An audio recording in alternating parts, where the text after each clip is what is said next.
This booklet is not part of the paper package that you picked up in March. Oh, I forgot to say jumbo. And so I posted this just for your reference. If we had more time and we'd done what's called the pond water lab, we would have had to take out the microscopes and take a dropper and do a little bit of fishing. You'd get some water, put it on a slide, and you'd look to see what's living in that pond water. And it may give you a good idea about why it's not always safe to drink untreated water. That there may be microorganisms living in there that could cause you problems.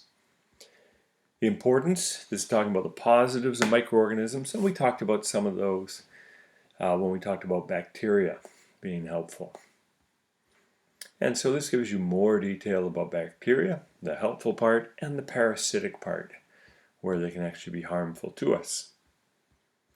So bacteria are the simplest forms of life. Pro is like prototype, they came early, and that means they don't have all these fancy cell structures that we find in other types of organisms, including humans. So if we look in pond water, we will often find protists. And protists will have some cell structures that are a little more specialized than bacteria. And it will list some of those cell structures here. And that's why it's a good thing we talked about cell structures earlier. They're plant-like protists, diatoms, euglena. Euglena is a bit like a plant and an animal in terms of cell structures. It can actually move around. And this is called a flagellum. It's like a whip. So it whips that around. That can make it move through the water. We have amoebas. Amoebas are interesting because they're like little tiny things of pudding. And if they see something they want to eat, what they do is they just go and ooze around it.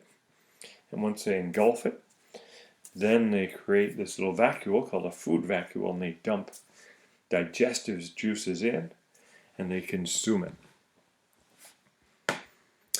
Paramecia, that's plural of paramecium, and that is another organism you may find in pond water, especially this time of year.